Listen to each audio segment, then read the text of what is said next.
accesses a kind of a depth. I feel like it's very much about the depth. You go further and further inside, but you also, at the same time, there's this contiguous movement to like the farthest reaches.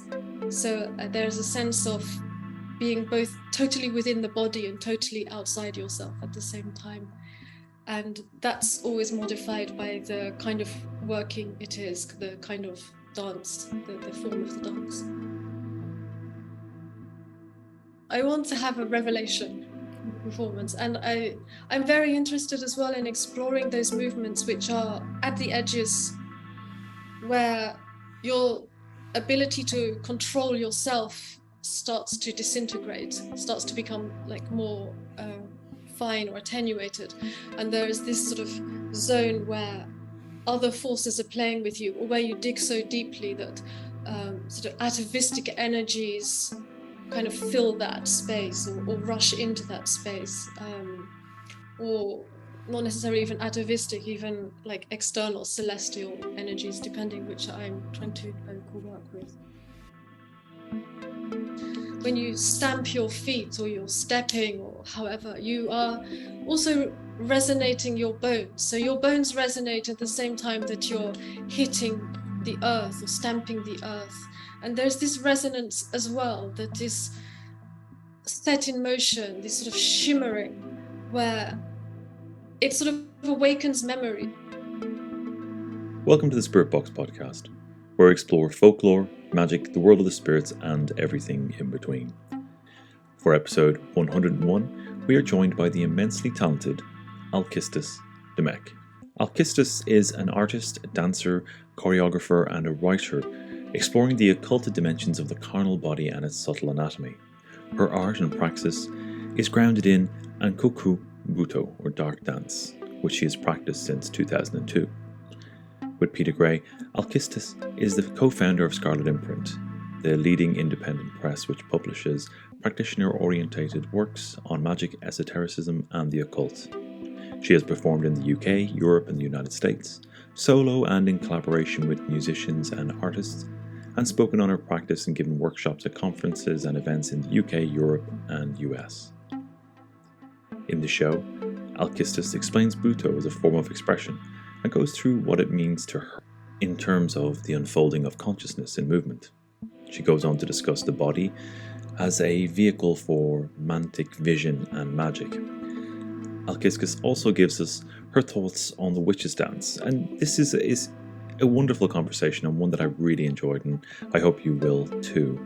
And as someone who's not really invested in looking after their body for a long time, but I am doing so now, I found Alkistis' insights deeply inspiring and helpful in ways that I really hadn't considered before. In the Plus show, we discussed the dangers of digital immersion of the self and what that means for the body, and how unplugging from digital is liberating and quite important for one's well-being. We also have a free-flowing chat about the joys and struggles of having a relationship with one's garden. Naturally, that was my fault, as I tend to lose a run on myself when anyone mentions their garden, just in passing. But we get back on track, and we also go into recovery after the energetic drain one can experience after ritual work. Now, if you want to hear the Plus show, it's very simple to do so. Simply join the Patreon and get the entire Plus show back catalogue and all the bonus show extras. Now, before we kick things off, I have to let you know that this is the last show of Season 1. I'm delighted that Spirit Box has got to its 101st show. Personally, it's been a real tonic for me over the last few challenging years, and it's given me a creative outlet for my curiosity, and one that I'm deeply grateful for. So thank you, one and all, who've listened to the show over these past few years. So that said, I'm going to be taking a few months off to complete some other exciting projects that need my time and attention. But fear not, I'll be back late autumn with a lineup of fascinating and inspiring guests for you. Assuming there's any electricity left to run our devices, or I have to swap my MacBook for a bag of apples. But hopefully that won't be the case. But in the interim, remember to be kind to one another. Right, let's get on with the show.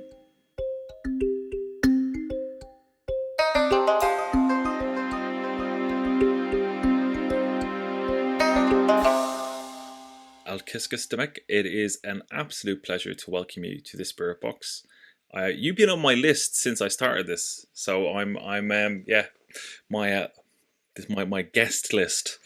It was under the radar of most people. So I'm really thrilled to have you on the show. It's awesome. And for those out there who are not familiar with you, can you give a brief introduction to yourself and your work? I'm a dancer, a Butô dancer and choreographer, and I run Scarlet Imprint with Peter Gray. So I publish books and design and typeset them is sort of my part of it.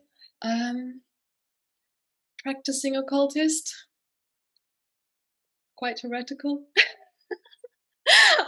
I'm not sure. I feel like since lockdown, I've been so out of the loop of everything that it's really hard to even remember who am I. I like that. Yeah, we're all still reeling from it. I have to say that I mean, I love what you guys do at Scarlet Imprint, but the books, like, I'm personally very visually led, like, and the books, they're so beautiful. Like your eye for detail, for design, just all the tiny elements that go into it, they're absolutely spectacular. Yeah, so just to get my fanboy bit out at the start, and we can move on. I'm glad it gets noticed. No, they're stupendous. They're really obsessive about it. So I'm glad there are fellow obsessives out there that are like. Now, you mentioned you're a dancer and a choreographer, and I suppose that's going to be a big part of our conversation today.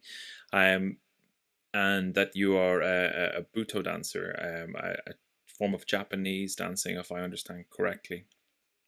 Can you describe what I guess Butô is for those who are not familiar? I mean, including myself, I'm not familiar with it either. But from kind of watching your work, and you explain it, and kind of how you think you use a phrase of like, it's the unfolding of consciousness in movement or through movement, which sounds remarkable. Butô especially, I think, has this quality, this particularly complex relationship with consciousness. All movement does, but I think the way that the techniques of Butô work is directly to engage the different layers of the body's sensorium, all the senses, and to sort of rally all these forces of the body that are usually left not exercised, or sort of below the threshold of consciousness, into creating a connection between the body and the space or the place that it's in. So a lot of this is, how I would say, well, the Butô itself started officially in 1959 with a performance called Forbidden Colors, or Forbidden Eros is the other translation. It was based on a Mishima novel. And it was a sort of radical departure. It was part of that sort of climate of happenings and performance, experimental theatre in the sort of late 50s, early 60s, and as it developed through the 70s and 80s. And it was a continually evolving. Hijikata Tatsumi, who's the founder, was just a remarkable person, a genius in movement and language too, who could have overthrew all the previous understandings of the body in relation to dance and movement, and created this form which is continually evolving. I mean, still evolving now, as each dancer takes their own understanding and explores their own body to find what is their dance. So that's kind of explanation. It'd be impossible. Like it would be impossible to give a very concise answer, but it comes out of this climate of radical experimentation. And, right. Yeah. And in terms of like how you dance within this type of form or style, like you're given a very kind of artistic framing to it, but when I watch the dancing, I've watched you dancing, it feels very like you're connecting to something. You know, that comes across in the movement. You know, as an observer, what does that feel like? It feels like many different things, but I think what you're describing is this sort of inhabitation or incursion of breath, spirits, other consciousnesses in the body of the dancer. So sometimes I conceive of the body like a sail, or it's like a bow, that this tensions can be placed in it, and it plays with these airs and with the air that we exist in such a way that the in-breath and the out-breath is also a continual communion with your environment. And I use the choreography in a way that it's designed to elicit certain forces, certain forms that come out of these forces, so that it's a spirit working, but there's a seduction, a way of bringing these spirits or this air, this psychic space into your body, and this affects the movement. This actually causes or propels the movement. Um, there are times when it feels like you're not moving yourself, but you're being moved. It's a very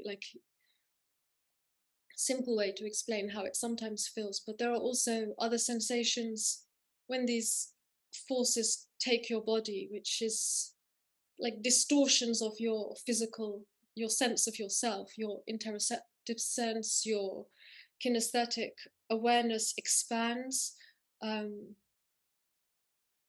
it accesses a kind of a depth. I feel like it's very much about the depth. You go further and further inside, but you also, at the same time, there's this um, contiguous movement to like the farthest reaches. So there's a sense of being both totally within the body and totally outside yourself at the same time. And that's always modified by the kind of working it is, the kind of dance, the form of the dance. Do you feel present when you're doing that work? It's like, because I often, when I used to do a lot of photography, I often wouldn't feel present at all.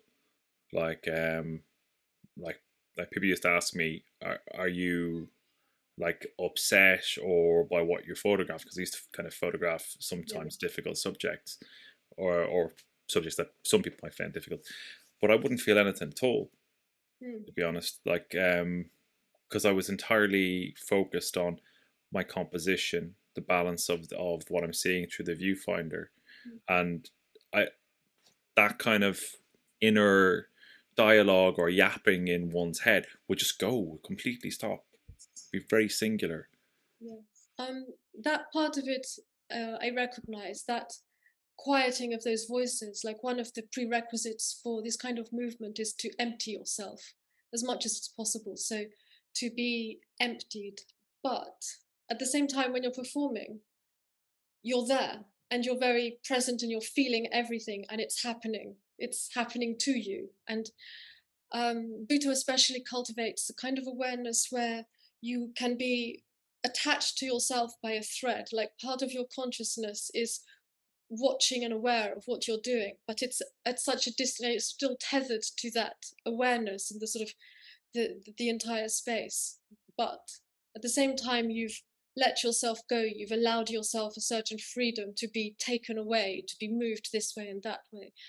um, so yes, there's a quieting of that kind of consciousness, but you're not really thinking about, in a performance particularly, you're not really thinking about, I'm not really thinking about technique and so on. All that's being prepared in advance before opening the performance. The performance itself is the sort of culmination of these layers and layers of time spent developing a work. And in the performance, that just takes over you. That's everything that's latent and potential within your body that you've brought into this moment. So I like to keep that space with a certain possibility or potential for chaos or incursion, because without that space for the other to manifest or to appear, that thing doesn't happen that I'm looking for, which is that communion, that coming together of different consciousnesses. The I call this state the pathophony after Pierre Klosowski's term, and it's in a sense a very, very deep feeling. So rather than not being present, it's an even stronger presence, a presence right into like the pit of your belly, or like the forge of the blood in the marrow, this kind of sense of your heaviness, your beingness, your inescapable body. This is the a kind of and all the pain and all of the feelings that go with that, but you also get at the same time a kind of expanded ability to bear that experience. So that's really what I'm looking for,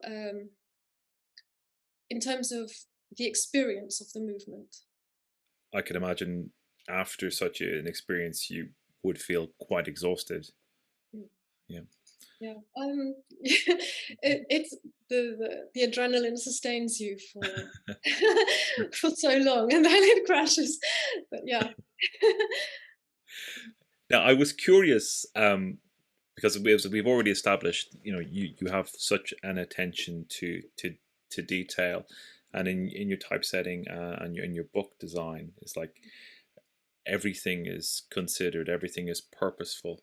It's I think those of us who have got that kind of visual Yeah. intelligence can see it, and I imagine that you apply the same level of purpose and detail and consideration in your choreography, that every single movement has a purpose and a meaning. Or Yes. Well, carry on. well, because I was thinking that you have that kind of like baseline structure, but then during the dance Mm. you can go any way you want, Yes. Yeah. or wherever it takes you. Yes. It's the preparation is very careful. It's meticulous, and it's usually developed over a very long period of time, Yeah. and includes multiple workings in different ways. But the space of the performance itself is, it has to have this, there's a bound, but the bound is within that boundary, and within the preparation there has to be space for something else to happen that I haven't conceived of. It's very strange. It's like I'm trying to open the door to something, but you have to take your body into a particular zone, into a particular state. By body, I mean like consciousness in the body. Like Yeah. there's no separation with the body and mind, Mm-hmm. especially this kind of work. Yes, I want to encounter something which takes me by surprise, which Right. isn't me, and I'm looking for that, not to have everything meticulously planned. Oh, and yeah, I want to have a revelation Right. Okay. itself in the performance, and I'm very interested as well in exploring those movements which are at the edges, where your ability to control yourself starts to disintegrate, starts to become like more fine or attenuated, and there is this sort of zone where other forces are playing with you, or where you dig so deeply that sort of atavistic energies kind of fill that space, or rush into that space, or not necessarily even atavistic, even like external celestial energies, depending which I'm trying to evoke or work with. That's amazing. I'm fascinated by these kind of practices, and there's some stuff I want to ask you about, kind of your view of, say, some of the like ecstatic dancing that may or may not have been prevalent in kind of British and Irish witchcraft. Because I've been thinking about this for a while, which is why I'm really want to talk to you about this. How dancing as a form of expression connects us to our wildness, and it helps rewild the mind. Now I'm waffling a bit now, but we'll come back to that. We'll come back to that because there's a line in one of your essays. You talked about the body as a vehicle for mantic vision and magic, and dancing as a form of rebellion. Uh-huh. Now that's a beautiful line, right? I loved it, but I had to read it a few times.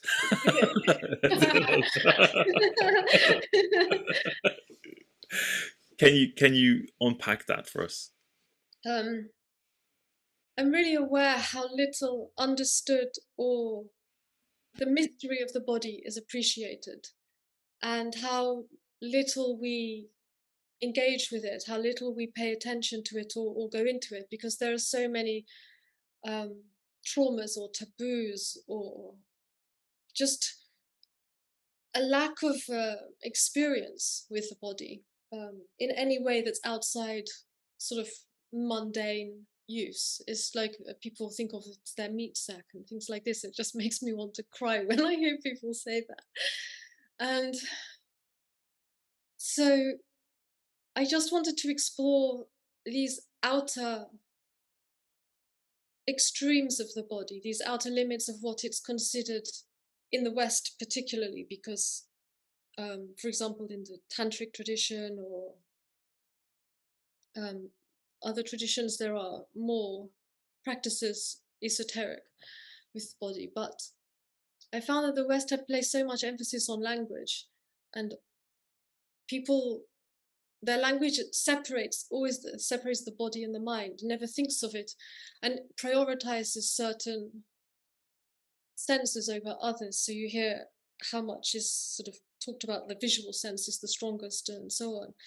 And somehow this taking it away from the body, like you hear often people say things like, well, the visual sense is not embodied and it sort of removes us. But actually I find it very connected to all the senses. And movement is the key. Movement, the kinesthetic sense, is what binds all the senses together. It's the sensus communis. And I also wanted to sort of interrogate what vision is. Vision isn't just what we see in daylight through our eyes. It's also what we see when we close our eyes and we dream or we imagine or we daydream. And also those experiences where your body sees. I have quite a lot when I'm in these sort of, let's say, states of sort of volatile or seismic states of being through movement, a seeing into the body, which is also a seeing, which is also connected to the visual sense. And I'm very interested in exploring how all the senses are actually entwined together. And there's not a seeing without a moving. There's not a moving without, well, there is a moving without seeing, but that somehow, yes, movement evokes sight as well, even if you're blind. There's another kind of sight that comes. So I see things that people say or these sort of received wisdoms, and I'm sort of divergent in the way I think. I challenge everything. I question everything. I always have been like, why? Why is it like that? What is it? Why do you think like that? And why is it seen like this? And so I find so many of the received wisdoms of the body are completely false, and so much of this sort of emphasis in particularly the Western tradition in magic has been so far away from the body and so placed in the realm of ideas that aren't connected with bodies. Not that they can't be, but that just the way people practice and think about them aren't connected with their bodies. So it's that was the part about mantic vision. I also see the body as, well, Butô conceptualized the body as the dancing body particularly as a form of rebellion, because it's against the body being useful in the sense of this is being productive, this is serving a purpose. It's movement that is sheer jouissance, or the accursed share, the too much. We have too much vitality, we can like squander it in these wild dances. For no purpose at all, and it's ephemeral and it disappears. So you have nothing from it. It leaves no trace, and except it does. But I've moved away from the conception of rebellion as the sort of the aim of dancing, because I think the times we're living in now are quite different to the 50s and the 60s, when this sort of emphasis on rebellion was so strong and there was a sort of turning against what came before and this challenging. I think we are facing very different challenges now. And I think that I've begun thinking of the body more as a seed of fire, that we hold in the body this, we nurture this flame in the body, and through movement we strengthen the flame. And through dancing and communication, we pass on and also, catch light around. It's a kind of resistance, but I don't want to say resistance because resistance is too political, and I want to withdraw even more from that sort of direct political confrontation, which has become so polarized now, and think of ways that we actually nurture life and how we do that. So the body is a seed of fire, and we can hold these ourselves and communicate them to other people, to burn them within ourselves and keep it going, keep the fire. Yes, I've probably got quite a lot to say about that, but I'm not. Yeah. I think that's tremendous. I really do, and like I'm not a natural dancer. You might have figured that out, but it's not my forte. But Okay. but what I do get a lot from it is through kind of a lot of the research and work I've done in folklore. Mm, One of the consistent things that happens is people observe the fairies dancing, mm, and they join. They join them dancing, mm, and whichever way these things turn out. But fundamentally, what the fairies are dancing for is they're celebrating life. They're celebrating being alive, and that to me is the one thing when I see that, when I observe, mm, dancing, is some of it is exactly that. It's the celebration of simply being alive and ecstatic joy, and I think that's wonderful. There's a tradition in Ireland of dancing at Lunasa, on the crossroads. And it's one of these things that's kind of faded out now, but it used to be that expression of harvest time, or of going down and dancing at the crossroads. And there's a wonderful, I don't know if this is true or not, but what the story is that, the way in Irish dancing you see people, they have their arms, yeah. down by their sides, quite rigid. That apparently that comes from the Catholic Church stopping people moving their arms, because it was seen as Ah, being too wild and too impassioned. When the yeah. old style of dancing, which is called shanos, it kind of means like old way, where they were kind of arms were flying everywhere while they were dancing. And I was saying, but this is too much. It's too wild, and yeah, you have to keep your arms down by your side. That's the only way you're going to be allowed to dance.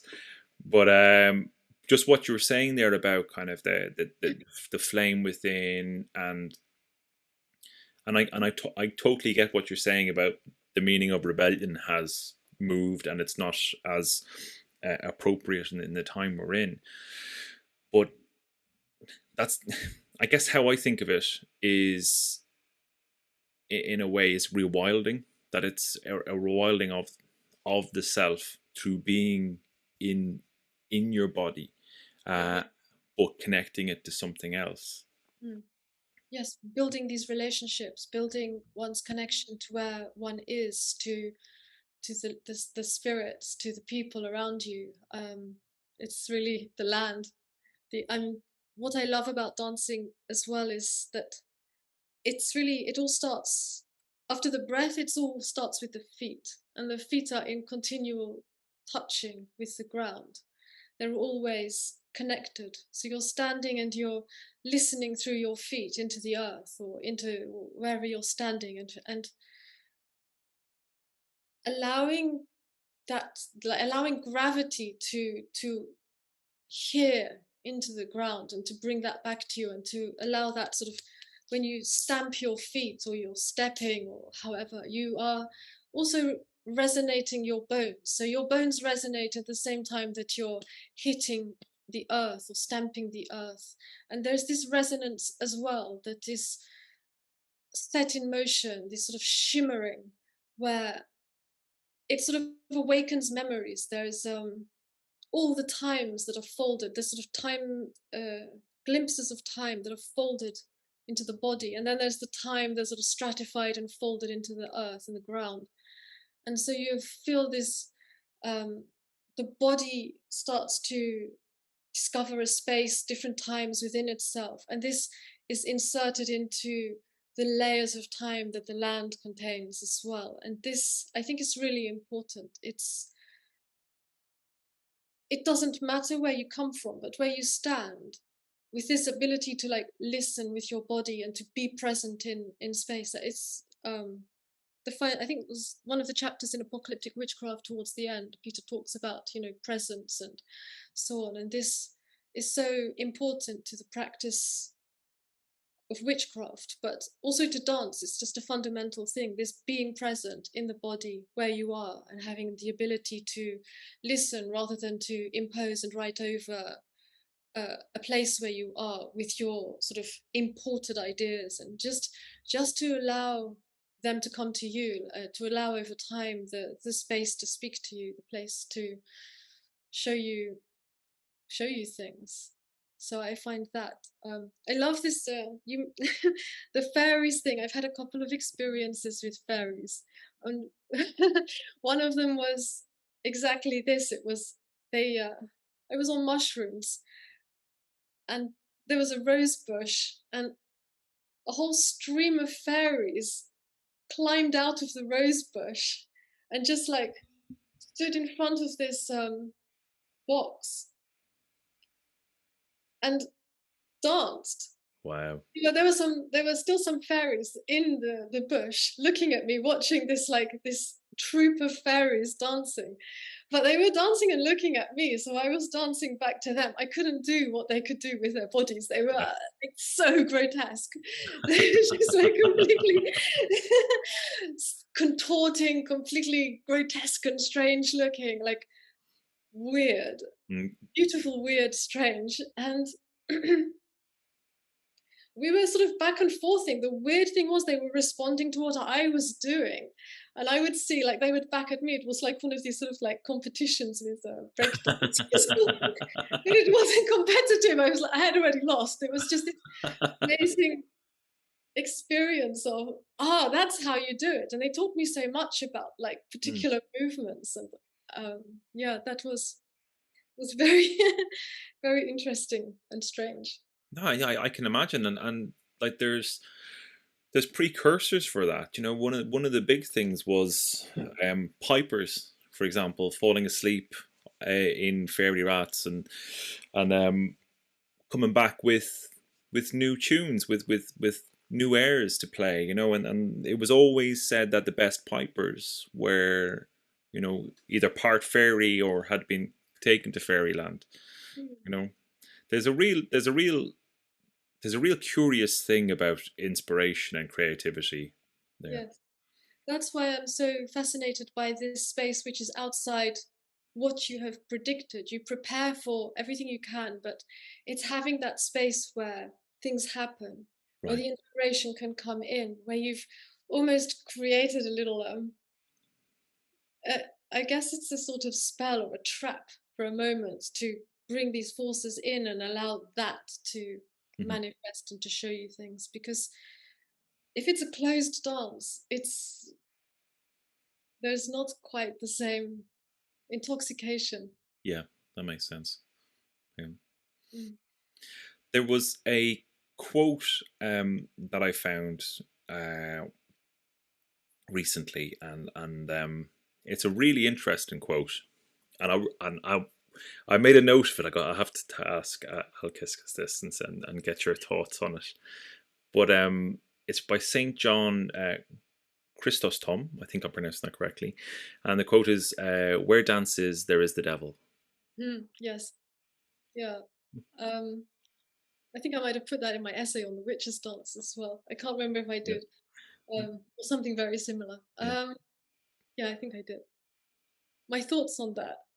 Early Christianity was quite conflicted about dancing. There are like the superficial understanding is that Christianity is negative about dancing, but there are descriptions of Christ and his apostles dancing together, and they're dancing. It's the same thing. It's a circle dance, like the witches' dance. So, and dance is also a form of harmony. So, and there's the sort of celestial dance and the dance in the heavens. So, there is a good dance, but there's also a bad dance and a way that's wrong, a wrong way of dancing. Um, Probably like the fairies is one of the wrong ways of dancing. The grotesque and wild and chaotic and all of that. Um, but I think there's a general wariness about an uncontrolled body. And in Chrysostom's time, dancing was associated with in the Roman Empire with like acrobatics and performances and just all of those elements of the Roman Empire that are sort of that the Christians were rejecting, like life lived and people having fun and sex and everything, indulging the senses. So I think it's that he's wary of. And his connections with pagan religion, like the sort of the ecstatic cults, the Dionysiac cults, and so on.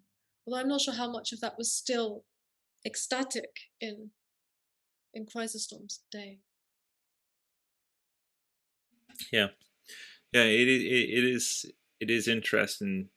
It is interesting stuff, and when I was reflecting on it, I was in certain instances thinking of it in a very literal sense, as in the witch's Sabbath and the dark one turning up, but also is similar to how you were describing your dancing, with that connecting with a current of some description that brings with it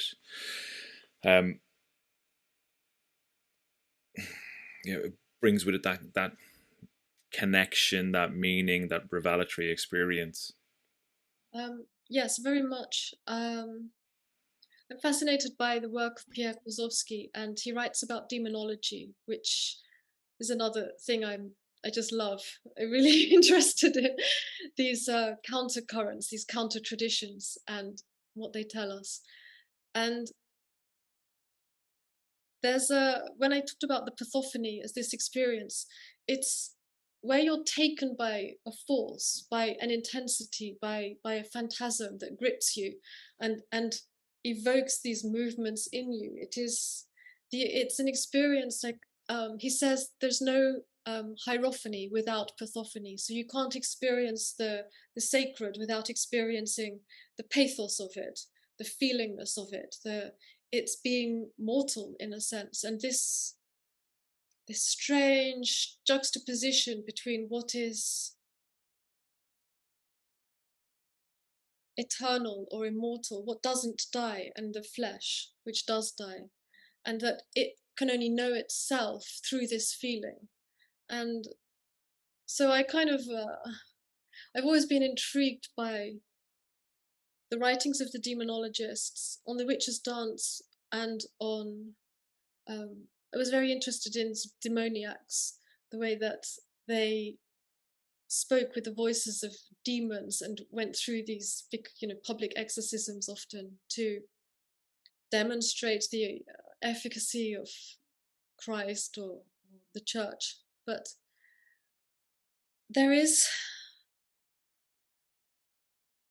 the thing is that the dancing body opens you up in a way that reading a book doesn't. It suddenly, because you're breathing, because you're moving, suddenly other things come into play which aren't given to you by another person's mind. It's you become a plaything in a sense with dancing. You become a puppet almost. There's a lot of ideas in Eastern theatre as well about the body being like a puppet, the dancer's body having to be like a puppet in order for spirits to come into it. So again, this is this sense of the emptiness of the body in order that other things can come in and go out again and come in again. Like they move through you and they catch you catch them, you play with them within yourself.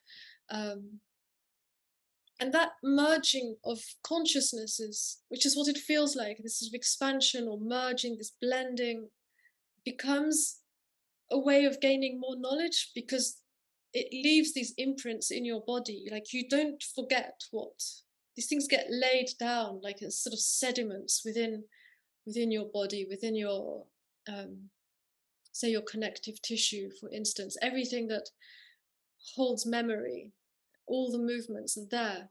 So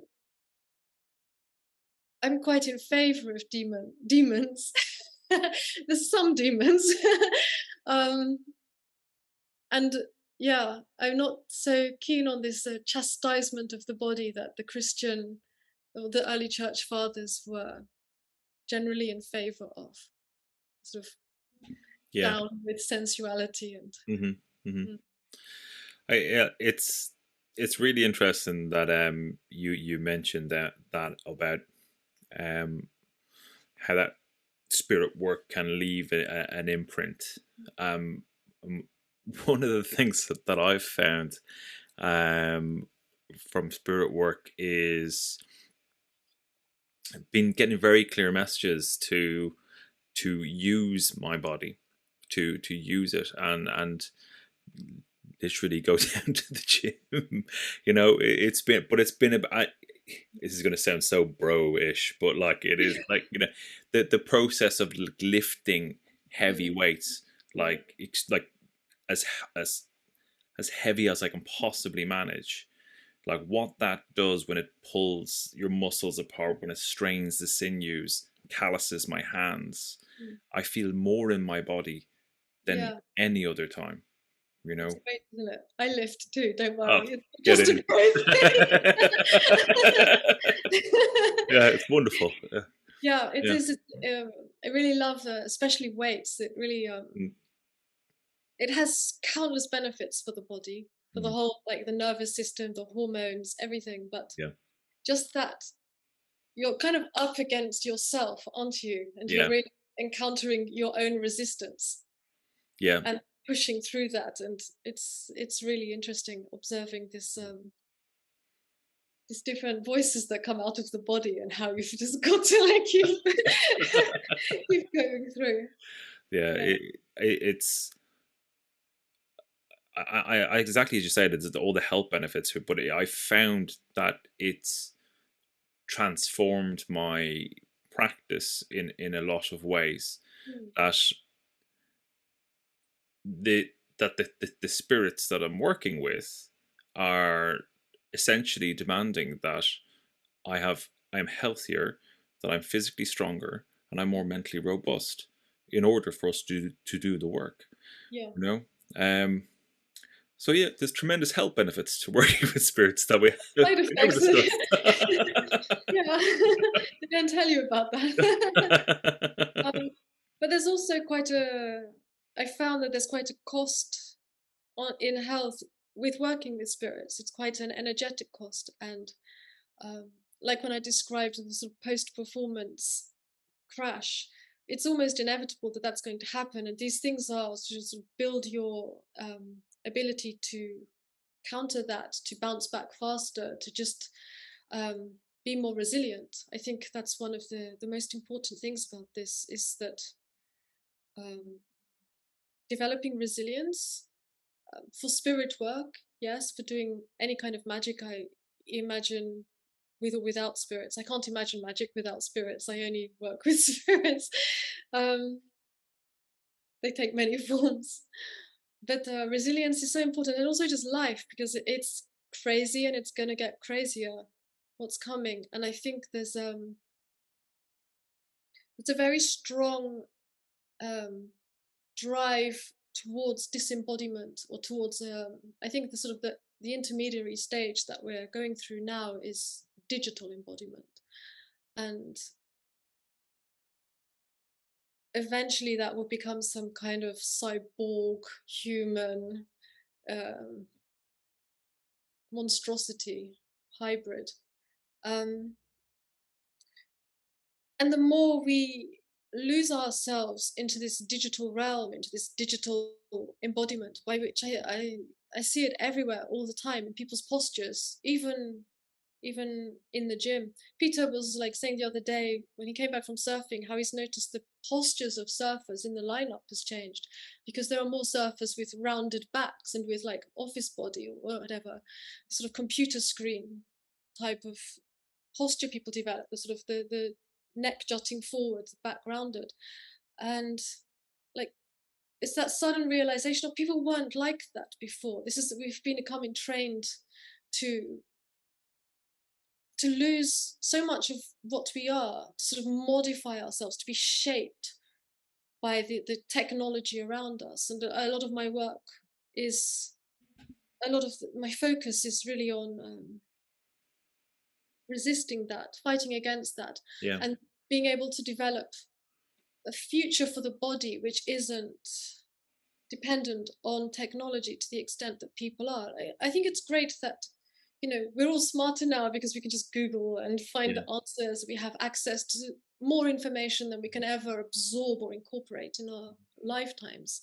So we have like this huge potential. We can connect with people, especially as, occultists or whatever, who we're kind of weird. We can make communities where we are, but we often live close to people who think like us. Mm-hmm.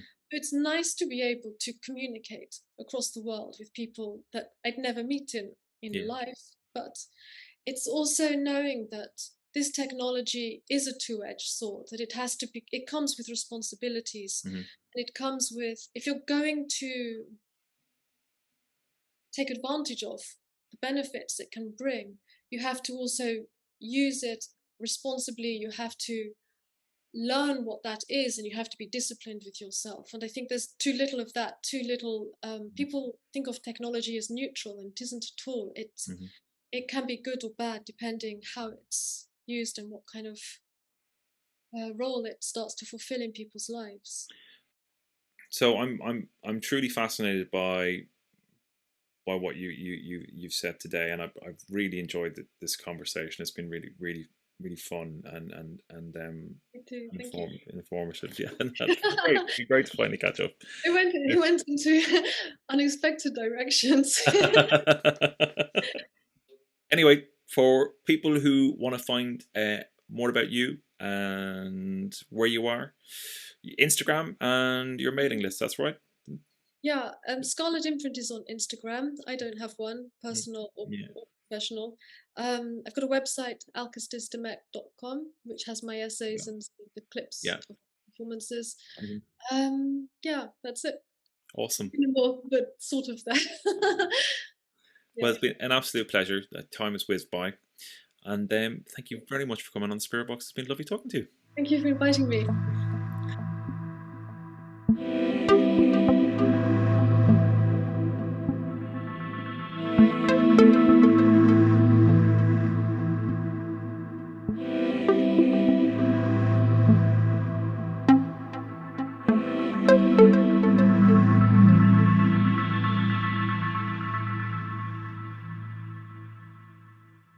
Thank you, Alkistis. What a wonderful conversation. I really gleaned an awful lot from that. I found Alkistis' take on the body so different to anything I've ever heard before. It was really inspiring and insightful. And I hope you got something from it too. So like I said at the top of the show, this is the end of season 1, and I'll be taking a few months off to focus on some other creative endeavors that I need to put my energy into.